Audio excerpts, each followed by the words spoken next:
G'day Jackednnerdy fans, welcome to my non-spoiler review for Saw X.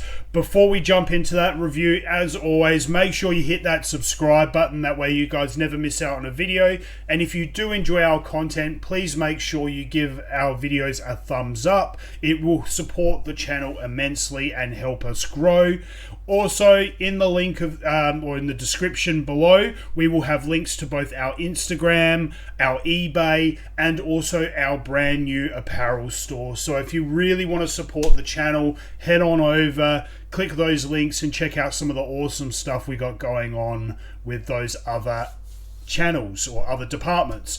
Now, with that out of the way, let's jump into it though. Saw X. So I've done a number of reviews over the past months of different horror movies and whatnot, because I do enjoy a good horror movie.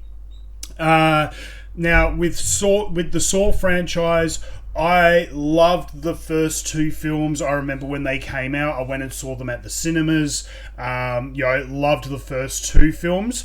I then fell off of the Saw train for quite a while.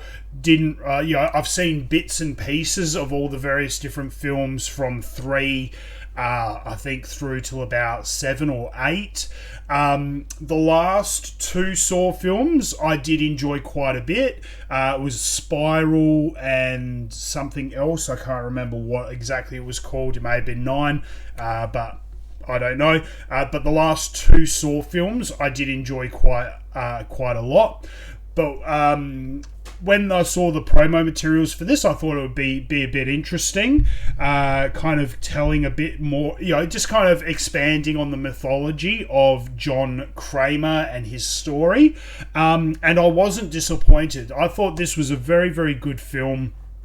Kind of, like I said, it's kind of like a prequel, kind of to most of the Saw films. When I read this, it says it's a direct sequel to Saw back in 2004, so I can't remember exactly which one that was in the franchise, but it is a prequel to the whole kind of, I suppose, story, kind of expanding on his story of how he was going through cancer treatment, and he was given a terminal diagnosis, and he thought there was this experimental treatment, and what have you, and then just everything just unfolds from there, as you can imagine.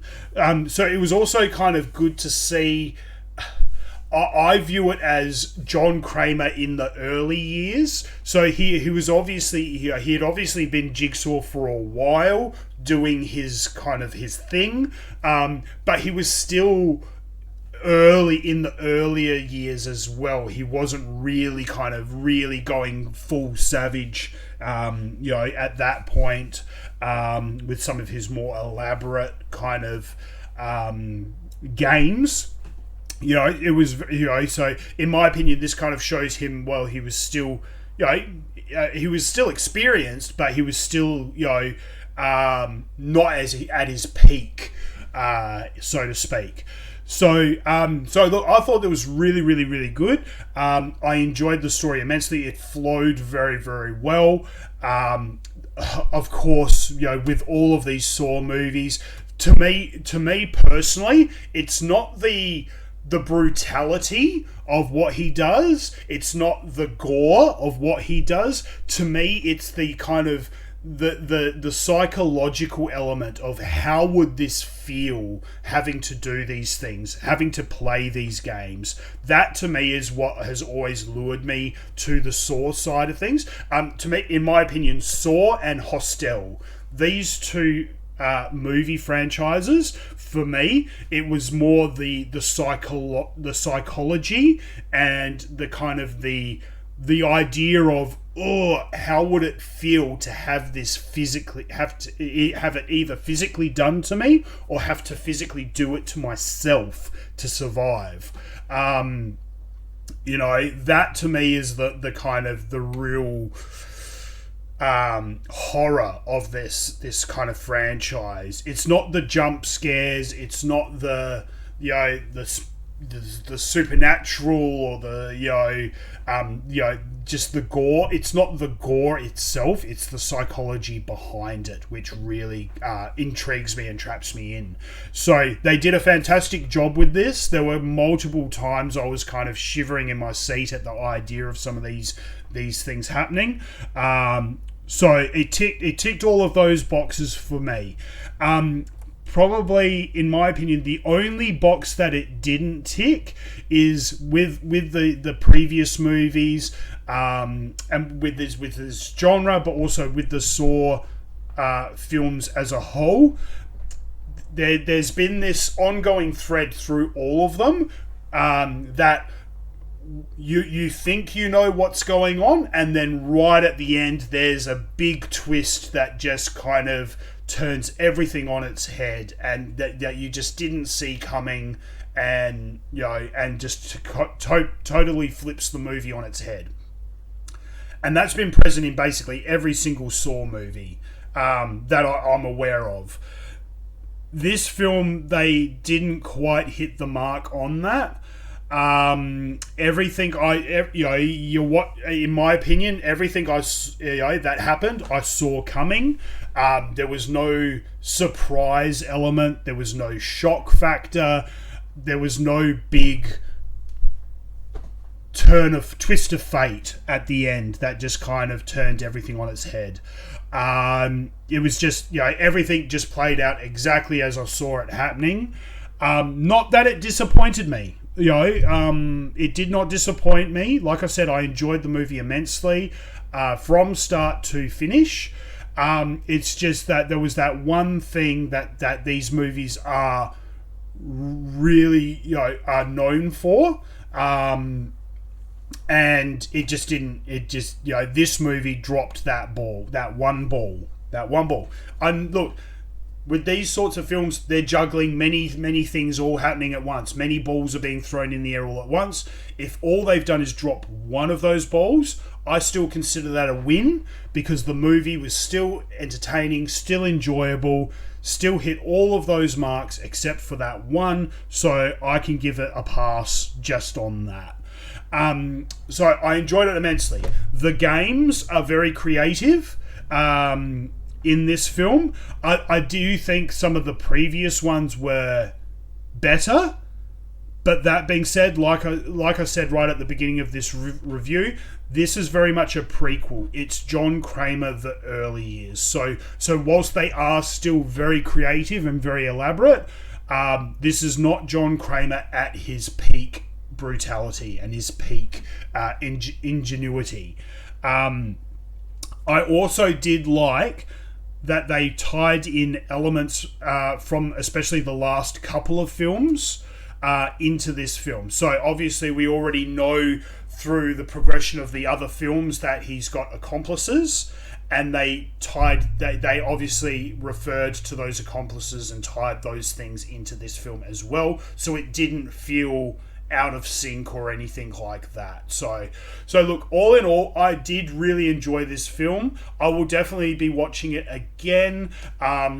Maybe next year I might look at doing a Saw marathon and just watching all of the movies in order of release. And then that way I am caught up on the ones that I kind of have missed or haven't really seen in their entirety.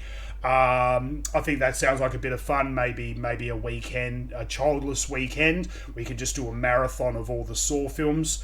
So look, I really enjoyed it. I hope they continue to make these films because I do find them very entertaining. At the moment, Saw X has an IMDB score of 7.4 and a Rotten Tomatoes score of 86%. I'd definitely give it a 7.5 in my opinion. So it's in the middle there. It's definitely entertaining, definitely worth watching if you're a horror film or a thriller film enthusiast. Absolutely, definitely worth a watch. If you're looking for a good horror film for a date night, absolutely, this is definitely one for you. I would probably rank this over what else is out at the moment? The Nun 2. I would definitely rank this over The Nun. Absolutely, I would watch this several times before I go back to watch The Nun.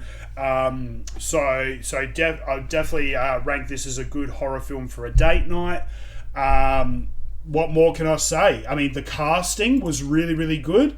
There were one or two familiar faces in it. Obviously, you got Tobin Bell, who plays Jigsaw. You got Shawnee Smith, that plays Amanda, the accomplice. Stephen Brand was in it, who he's in plenty of movies, and I think he's really, really good. I enjoy his work immensely. But lots of other really talented. Michael Bench made an appearance in it as well. I quite like Beach. Michael Beach. Not Bench, Beach. I quite enjoy his work as well. So, all in all, this is this is a very positive review from me. Lots of other people are reviewing it as well and giving it positive reviews. So, Saw X is definitely a winner at the moment. So head on out there, go and check out Saw 7. If you hit me up in the comments section below, let me know what you guys thought. Did you enjoy Saw 7 as much as I did? Where does it rank in your in terms of the Saw franchise? I'd be interested to see what people think. As I said, I've missed quite a few of them in the middle there because I kind of fell off the bandwagon and what have you. So I'd be interested to know where you guys would rank this film in terms of the franchise. As I said, I'd like to go back and rewatch some of the ones that I've seen, but also some of the ones that I've missed. So I'd be interested to know what people's thoughts are on where it ranks in the franchise. So that's it for today. Make sure you hit that subscribe button, guys, because we got heaps of awesome content coming out over the coming weeks. So you don't want to miss out on any of those videos. So smash that subscribe button. And again, if you enjoy these videos, make sure you give it a thumbs up. That helps us promote our channel to other users, and it doesn't cost you a thing. So be kind to the channel, give these videos a thumbs up. We will appreciate your support. Until next time, guys, stay jacked, stay nerdy, and we'll catch you at the next video.